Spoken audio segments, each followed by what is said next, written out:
Welcome to the Web Hosting Cat Podcast, brought to you by webhostingcat.com. Here's your host, Michael James. Welcome to the program, everyone. Social media remains one of the best vehicles for promoting your website. And on this edition of the podcast, we have as our special guest Michelle Stinson-Ross from Authority Labs. Michelle is a leading authority on social media, and I recently spoke with her about a number of topics involving Facebook, Twitter, Pinterest, and more. All right, I am very pleased today to have as my guest from Authority Labs, one of the industry's leading experts on social media, Michelle Stinson-Ross. Michelle, thanks for joining us. Thank you for inviting me. This is cool. Let me just start out with a very general question, but one that everyone wants to know. What's the best way to use, or what are some of the best ways to use social media to drive traffic to your websites? First and foremost, if social media is intended to drive traffic, you need to be including links. Mm-hmm. It's not enough to tweet something cool or share an interesting picture. Really even taking it up a notch and doing native video in either Twitter or Facebook. That's great. That brings people to your hub there on that channel. But when it comes to driving traffic, it's got to have a link. Mm-hmm. Absolutely. Now, in your opinion, should people be concentrating mainly on the two big ones, Facebook and Twitter, or is it better to have a total overall social media portfolio that has Pinterest and Instagram and? It depends on several goals. So, if your overarching social media goal is to just get as much brand recognition as you can, if it's more about building your brand's persona online, then yes, you want a widespread, because and that especially works for B2C because you can find, retail clients anywhere.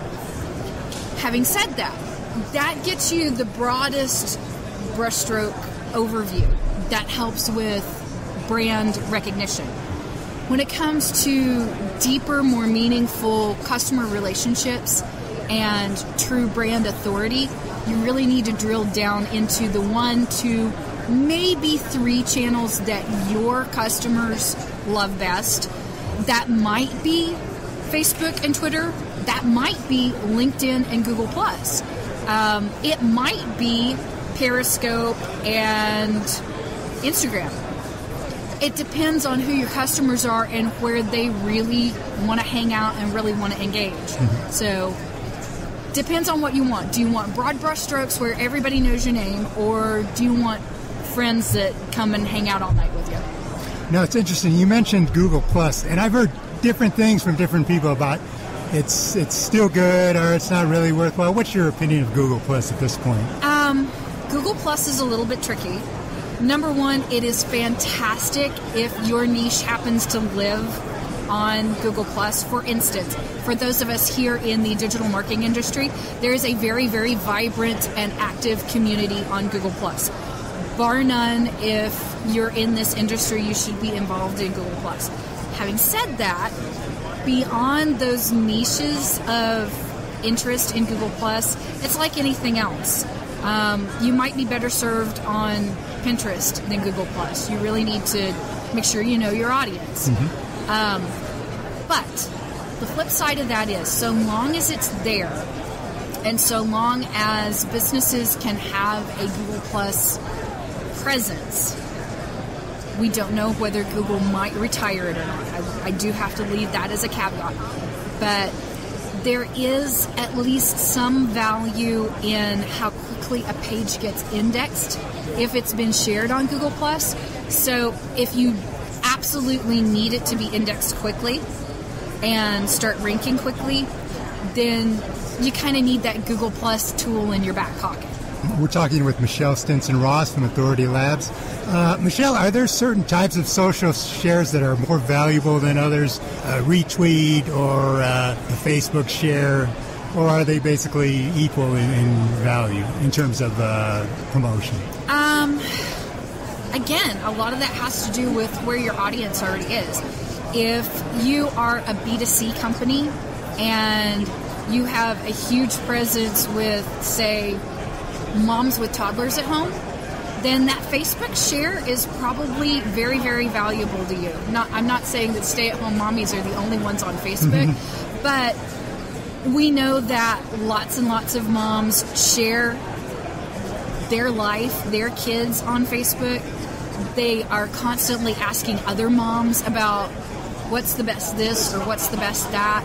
They're asking each other about diaper recommendations, that kind of stuff. So when Judy goes to her friend Sally to ask about, well, what diaper's working for you now that Jimmy's started walking, that share that Sally gives Judy for something on Facebook is incredibly valuable.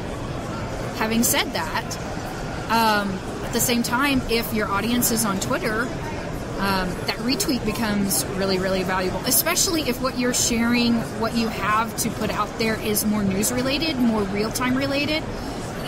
How does your content fit into the ecosystem?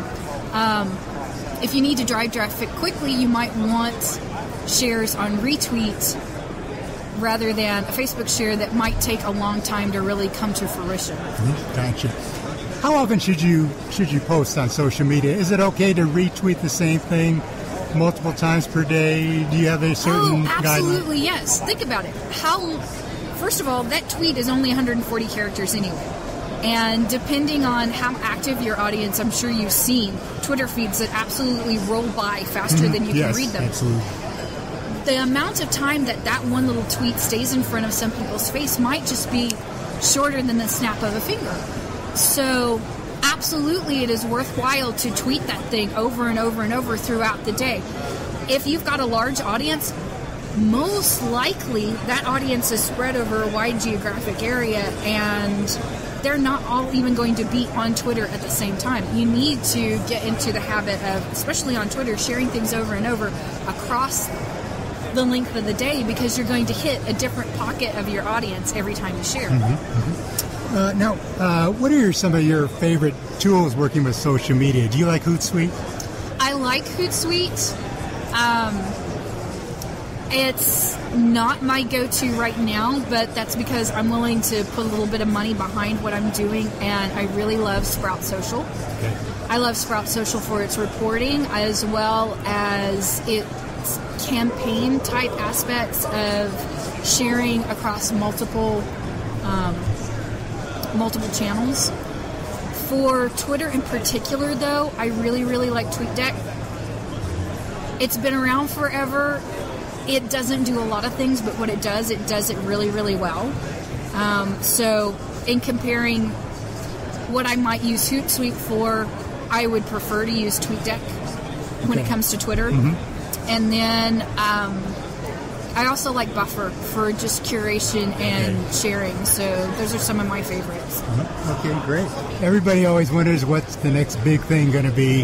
Is there anything on the horizon that you see for social media in the future? You think Twitter and Facebook will still continue to dominate? You see Pinterest really, really growing a lot? Pinterest is coming on strong. I honestly wouldn't entirely count out some of the new guys to the field like Periscope and Meerkat. I think what's coming on the horizon is more and more video content and more little tools, little niche pocket things that enable brands, advocates, regular everyday users to more easily create and share video content. I mean, look at what all Facebook has invested in. They've invested in Oculus Rift for, full immersive 3D video. They just recently allowed Disney and Lucasfilms the opportunity to share an immersive interactive video on Facebook, which I found really fascinating. And then you look at how many users are using mobile and understanding that video is a lot easier to consume on that small screen than text is. Social video is definitely going to be the thing coming up. Well, you heard it there. We've been talking with Michelle Stinson-Ross from Authority Labs about social media. Michelle, thanks so much for joining us. I really appreciate the time. Thank you. And thank you again, Michelle, for joining us. That's going to do it for this edition of the show. For more information on using social media to promote your website, visit us at webhostingcat.com. Until next time, this is Michael James wishing you all the best with your website endeavors. Thanks for listening, everybody. Take care. You've been listening to the Web Hosting Cat podcast, sponsored by webhostingcat.com. The preceding program is copyrighted 2015 by TuxCat Media.